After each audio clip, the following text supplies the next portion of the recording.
Salut à tous, bienvenue si vous êtes retraité français, si vous habitez en Israël, évidemment vous posez toujours la question, est-ce que je suis assujetti à des impôts? Et si oui, est-ce que je dois les payer en France? Est-ce que je dois les payer en Israël? Vous êtes un peu largué et on vous comprend. Donc on s'est dit que ce serait sympa de vous faire un petit programme sur mesure où vous allez tout comprendre. Rassurez-vous, ce n'est pas moi qui vais tout vous expliquer, mais plutôt un pro, fiscaliste, expert comptable. Il s'appelle Nathanaël Cohen. Vous êtes habitué à le voir en tout cas, si vous suivez les émissions de Studio Qualita. Natco Consulting, il est là dans nos studios. Salut, bienvenue. Bonjour. Ravi de vous retrouver. Moi aussi. On va encore apprendre plein de choses avec vous. Alors, une émission spéciale retraités français qui habitent en Israël, qui perçoivent évidemment une retraite de France parce qu'ils ont travaillé toute leur vie et c'est bien normal. Ils se posent des questions. Voilà, ils ont plein de questions d'ailleurs. Est-ce qu'ils doivent payer des impôts? Et où? Et où doivent-ils les payer, évidemment? Est-ce qu'ils doivent payer des impôts en France ou des impôts en Israël? J'imagine qu'il y a plusieurs précisions pour avoir la réponse exacte. Alors, qu'est-ce qu'on doit se poser comme question? Alors déjà, afin de savoir quelles sont les obligations envers quelle administration fiscale, si on doit payer des impôts en France ou en Israël, il y a trois critères. Ou les deux. Voilà, ou les deux. Alors, il y a trois examens à analyser en fait. Ok. Il faut savoir quelle est la nationalité de la personne, le pays de résidence de la personne et la nature de cette pension, de cette retraite. Alors, je vais expliquer. La nationalité, par exemple, vous avez parlé d'un Olé Hadash qui vient en Israël, sa nationalité est israélienne. On est bien. Le pays de résidence. Il a la double nationalité pour le coup. Oui, double nationalité. Double nationalité. Il a aussi la nationalité israélienne. Et aussi française. Et aussi française. Il a le pays de résidence fiscale, c'est-à-dire son centre de vie, se trouve en Israël. Ok. Et quelle est la nature en fait de cette retraite? Ça veut dire quoi? Ça veut dire si s'il a été fonctionnaire, par exemple. Exactement. Et il a eu une retraite émanant du service public. Exactement. Et s'il a été entrepreneur. Voilà, public, c'est des retraites qui sont versées par l'État ou des retraites privées. S'il est entrepreneur, il a des retraites d'une caisse privée. D'accord. Et c'est très important de bien faire la différence entre ces deux secteurs. Parce qu'en fonction de la réponse, on paiera des impôts à droite ou à gauche. La convention vraiment s'applique et parle en détail de ces deux secteurs. Le public. Alors la convention, et le privé. c'est quoi? C'est la convention franco-israélienne. D'accord. Convention fiscale franco-israélienne. La différence entre le secteur privé et le secteur public, l'imposition est différente. Donc c'est vraiment, au-delà de ce que vous avez dit, ça c'est le point fondamental. Très important. Il faut voir la convention avant tout, parce qu'il y a des pays où il n'y a pas de convention. On a la chance d'être en Israël. Israël et la France ont une convention. Donc profitons-en. Il n'y a pas de double imposition. Tout à l'heure, on dit peut-être les deux. Il n'y a pas de double imposition entre Israël et la France. Donc on paye ou dans un pays ou dans l'autre pays. Voilà. Ce qu'il faut voir, c'est la convention. Alors si on a une retraite qui vient du secteur privé. Privé. Alors justement, l'article 18 de la Convention parle des retraites du secteur privé. Elle dit « Toute retraite provenant du secteur privé est imposée dans le pays de résidence du contribuable ». Donc quel est le pays de résidence aujourd'hui du contribuable? Apparemment Israël. Israël. Ok. Donc ça veut dire qu'elle est exonérée en France. Ok. C'est du secteur privé. Donc le secteur privé, vous savez, c'est très important de dire ce que je vais dire maintenant. Il y a un peu un amalgame, un balagan chez les retraités. Ils essayent de voir l'impôt. Quelle est la loi en France, quelle est la loi en Israël? Ce qu'il faut voir, c'est la convention, c'est tout. La convention est au-dessus des lois. Donc, si on a une retraite, j'essaie de résumer voilà. Pour éclaircir un peu, pour que ce soit clair, vous allez me dire si je me trompe ou pas. Si on a une retraite du secteur privé, qu'on est résident israélien, c'est-à-dire au Hadash, on habite ici, foyer fiscal en Israël.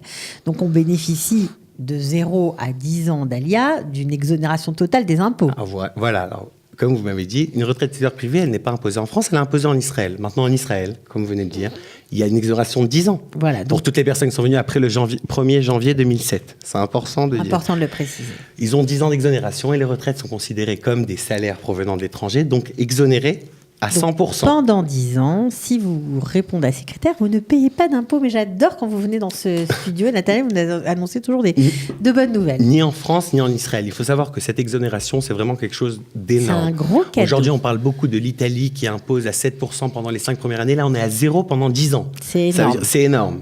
Bon, alors, si vous avez une petite retraite, ça ne vous dit rien. Mais enfin, si vous avez une grosse retraite, c'est vraiment un bel avantage. Et pour savoir dans quel type de retraite, c'est bien de vraiment s'orienter vers la caisse de retraite dans laquelle vous avez cotisé toute votre vie, de leur demander quel genre de retraite. Oui, si c'est une retraite du secteur privé ou du secteur public, mais ça, vous devez forcément le savoir. Alors, on a répondu complètement pour le secteur privé. Attendez, il faut juste justifier. Voilà, alors il faut bien informer la France, parce qu'il y a beaucoup d'erreurs en ce moment. J'ai suivi beaucoup de cas. il y a beaucoup d'erreurs. Il faut informer la caisse retraite de l'adresse postale dans laquelle on se trouve aujourd'hui, c'est-à-dire Israël. Il faut leur envoyer votre adresse postale, n'ayez crainte. Des fois, ils demandent un certificat de résidence, il n'y a pas de problème. On peut obtenir aussi un certificat de résidence fiscale, comme quoi on est bien israélien.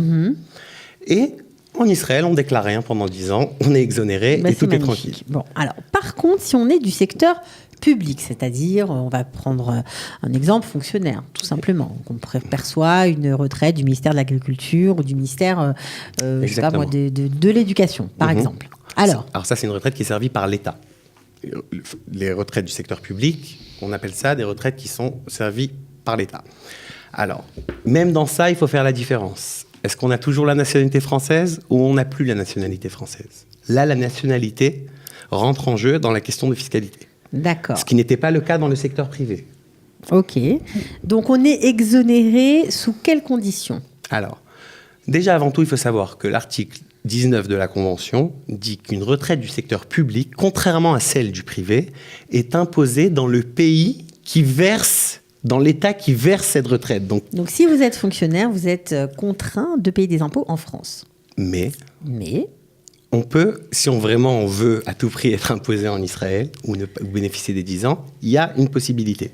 Donc si vous avez une très très grosse retraite du secteur public et vous ne voulez pas continuer à payer vos impôts en France pour X raisons et vous voulez surtout bénéficier d'un avantage, de l'avantage donné en Israël, vous pouvez faire quoi? Qu'est-ce qu'il faut faire? Alors, afin justement d'éviter d'être imposé en France, il y a 3 conditions à remplir afin de pouvoir ne plus être imposé en France. On a compris, ouais, c'est clair. Avoir la nationalité israélienne. Ok, quand on est au Lechadash, on l'a. Avoir son foyer fiscal en Israël, comme quand on vit en Israël, son centre vital, son centre de vie en Israël, et renoncer à la nationalité française. Ah, ça c'est un peu plus pour tous les corsé. patriotes, c'est un petit peu compliqué. C'est un peu corsé. Il faut vraiment que ça en vaille le coup parce que je pense pas qu'il y ait beaucoup de gens qui renoncent. Il y a beaucoup de gens aussi qui se disent vraiment pour être exonérés. Nationalité française, à moins que ce soit vraiment très intéressant. On a quitté la France, ça y est, on s'en fout de la nationalité, on va pas voter. J'en connais peu des retraités comme ça. Moi, je connais pas mal. Mais alors, dans ce cas-là, il faut informer encore une fois la caisse retraite et dire qu'on a renoncé à la nationalité française, qu'on est bien résident fiscal israélien. Souvent, ils demandent le certificat et montrer qu'on a une nationalité israélienne. Et après, envers Israël, maintenant, c'est à Israël qu'on doit rendre des comptes. Ok, donc dans ce cas-là, comme on doit rendre des comptes en Israël, mais qu'il y a une loi en Israël disant que pendant 10 ans, on ne paye pas d'impôts, donc même si on est du secteur public, on perçoit une retraite du secteur public, on ne paye pas d'impôts. On a les avantages de celle du secteur privé. On a compris, mais vous êtes un petit malin, mon cher Nathanaël. mais il faut savoir, par contre, quand on est imposé en France, si jamais on n'a pas renoncé à la nationalité française, tout à l'heure on a parlé, si jamais on ne renonce pas à la nationalité française, donc on est imposé en France. Qu'est-ce qui se passe par rapport à Israël? Il n'y a rien. Il faut savoir, il n'y a pas de double imposition. Et l'impôt ne sera jamais plus élevé que celle de la France. Donc en Israël, il n'y a rien à faire. Il faut bien prouver à Israël qu'on a payé en France. Et c'est fini, il y a une convention entre Israël et la France. Donc il faut quand même faire une déclaration... après les 10 ans. Après les 10 ans. Alors après les 10 ans, justement, c'est une bonne question. Qu'est-ce qui se passe? Ça, c'est la question. Parce que là, aujourd'hui, on commence à arriver justement après les 10 ans de cette loi. Ouais. Alors, donc, si on n'a plus de 10 ans d'Alia. Alors, déjà, il faut avoir un dossier fiscal. Il faut ouvrir un dossier, établir un dossier fiscal. On va voir un expert comptable. On est obligé pour tous les retraités? C'est des revenus qu'on perçoit. Mais alors maintenant, pour ceux qui sont là depuis 15 ans, mais qui ont une retraite du secteur public et qui payent leurs impôts en France, est-ce qu'ils sont obligés de se déclarer à l'administration fiscale israélienne? Comme on en a parlé dans une précédente émission, l'imposition en Israël, elle est personnelle. Elle n'est pas territoriale. Quand on dit personnelle, c'est-à-dire moi, aujourd'hui, j'habite en Israël, je dois rendre des comptes à Israël, que je perçois des pensions de francs. Donc il faut se déclarer. Donc il faut déclarer ce que j'ai gagné ou ce que j'ai pas gagné ou ce que j'ai déjà été imposé. Donc ce qui se passe en fait, c'est qu'on est obligé en tant que contribuable israélien qui ne bénéficie plus de ces 10 ans-là ou qui n'a jamais bénéficié de ces 10 ans-là, à déclarer à Israël toutes mes sources de revenus. Donc la pension, c'est une des sources de revenus que cette personne perçoit. Donc on fait quoi? On va voir un expert comptable, quoi, tout simplement. On va voir un expert comptable. Alors, on déclare sa retraite à Israël, même si on paye des impôts en Israël, en France, pardon. Oui, mais on leur montre comme quoi, ça s'appelle Nispar Dalet, c'est des Ernasot de Choul, c'est-à-dire des revenus qui viennent de Choul. Une Kitzba Ptoura, c'est une retraite exonérée de l'étranger. On leur montre à Israël comme quoi on vous doit rien. D'accord. Alors maintenant, pour ceux qui ont plus de 10 ans d'Alia, qui vivent en Israël et qui doivent forcément, qui perçoivent une retraite du secteur privé ou public en ayant renoncé, venant des francs, on va faire simple. Une retraite du secteur privé venant de France, qu'est-ce qui se passe pour eux? Alors, la loi d'imposition concernant ces retraites de l'étranger, c'est pas la même loi qui s'applique aux retraites qui ont été cotisées en Israël. Parce que les retraités qui sont depuis 10 ans habitués à ne pas payer d'impôts. Ils savent pas quoi faire après. Ils savent pas quoi faire. Alors qu'est-ce qu'ils font? Ils doivent se déclarer. Mais il faut savoir que c'est normal qu'ils payent parce qu'en France, ils auraient dû payer aussi. S'ils étaient restés en France, ils auraient dû payer. Donc c'est très important ce que vous êtes en train de dire. Tous les retraités qui ont perçu une retraite, qui perçoivent une retraite du secteur privé, notamment, ou public, qui sont en Israël depuis 10 ans, doivent payer des impôts.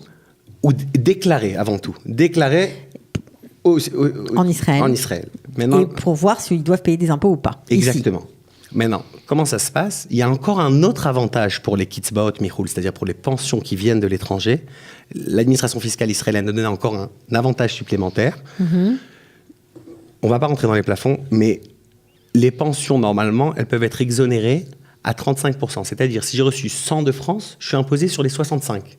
Pas sur les 100. Pas sur 100, d'accord. Donc ça veut dire qu'il y a 35%. C'est un avantage pour tout le monde? C'est l'article Téchabet, 9bet, oui, des retraites. Maintenant, il faut bien faire attention que cet avantage-là ne dépasse pas l'impôt que j'aurais dû payer en France si j'étais mais dans tous les cas, on sait qu'on ne paiera jamais plus que ce qu'on a, ce que l'on aurait dû payer en France. Alors ça, c'est très important de répéter et de répéter. On ne payera jamais plus, l'imposition ne sera jamais supérieure à celle qui aurait dû être payée en France. Mais par contre, les impôts, ils ne sont pas cons, excusez-moi pour le mot.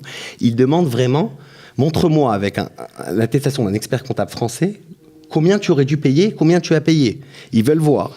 Alors, ok, donc je comprends que ça doit être très très précis. Maintenant, qu'est-ce qui se passe pour les contrevenants? Pour ceux qui ont oublié, qui ne savaient pas quoi faire, qui sont là depuis 15 ans et qui n'ont pas déclaré au bout de 10 ans leur revenu à l'État d'Israël? Alors, je vais dire quelque chose que je ne dois pas dire. Moi, je ne serais pas rentré dans un système de régularisation spontanée. C'est-à-dire, normalement, Israël permet à toutes les personnes qui sont en retard, qui n'ont pas déclaré des revenus, de rentrer dans un système de régularisation spontanée, c'est-à-dire de régulariser tout le passé.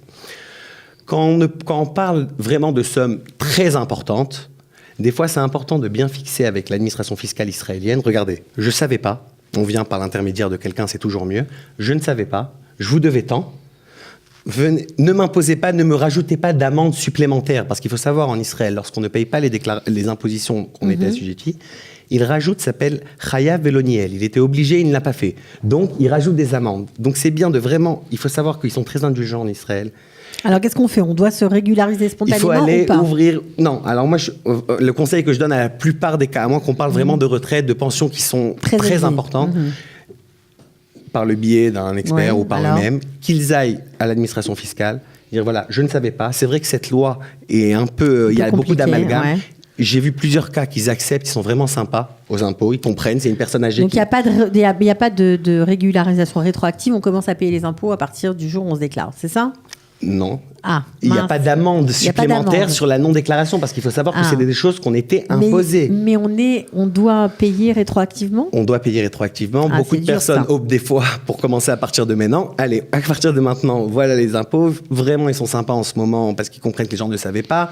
À partir de maintenant, on est en 2019. J'ai touché en 2018. Il faut savoir que aussi la déclaration, elle se fait sur l'année d'avant. Donc là, on est en 2019, on peut toujours se régulariser. Il faut savoir que si ça se trompe, on n'aurait rien payé. On paye quelque chose vraiment de minime. Bon, en tout cas, il vaut mieux aller voir, il vaut mieux se déclarer plutôt que d'être je sais pas moi, contrôlé. Ça peut arriver, il y a beaucoup de contrôles. Donc, beaucoup de contrôles, même en France, elle est retenue à la... Ouais. Alors ça, on a fini avec, on va dire, Israël. J'espère qu'on a été clair. Voilà. Maintenant, il faut savoir qu'il y a une nouvelle loi en France qui fait blêmir les retraités. On parle, comme en Israël, d'une retenue à la source et non plus de l'obligation de faire une déclaration d'impôt annuel. Exactement. En fait, cette histoire de retenue à la source, c'est pas un changement d'imposition, c'est juste de ne pas repousser l'imposition, mais de le prendre tous les mois. C'est-à-dire la France préfère.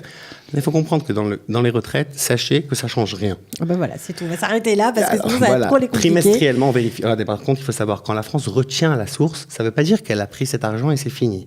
Moi, j'ai récemment accompagné un client qui a été retenu à la source d'une somme importante. Il a bien envoyé à sa caisse retraite française. Il faut savoir qu'il y a beaucoup d'erreurs. Vérifiez bien, contactez-les, vérifiez. Voilà, je ne suis pas français. Vous ne devez pas m'imposer en France. Donc, et même toutes les personnes qui ont déjà été retenues à la source pendant des mois, la France remboursera cet impôt qui a été retenu. Ils retiennent pour savoir qu'est-ce qui se passe, dans quelle convention on se trouve, où ça en est. Mais il ne faut pas s'inquiéter, il ne faut pas avoir peur, ça ne change rien cette histoire de retenue à la source. Le plus important, comme on a dit tout à l'heure, démontrer à la France le pays de résidence fiscale. Aujourd'hui, on est israélien. Voilà, on a donné beaucoup de détails, beaucoup d'informations. Déjà, à savoir que la retenue à la source ne change rien, c'est bien. On a appris plein de choses, comme d'habitude. Nathanaël, j'espère que tout le monde aura compris. Au pire, vous faites repasser l'émission voilà, pour revenir sur les détails. Et puis, on peut toujours vous contacter. C'est possible aussi. On a fait une petite vidéo aussi sur la retraite qui explique vraiment avec des exemples et tout. Vous pouvez voir sur notre site. D'accord, sur le site Natco Consulting. Merci Nathanaël Cohen. Donc votre site, c'est pareil que la page Facebook, on vous trouve sur les deux, même nom, Natco Consulting. Merci beaucoup. Merci à vous. Pour ces précisions importantes. Et on en profite pour saluer tous les retraités qui nous regardent. Je sais qu'ils sont nombreux. On les embrasse. À bientôt. Merci à vous. Ciao. Israël, comment ça marche ? Vous allez adorer comprendre Israël.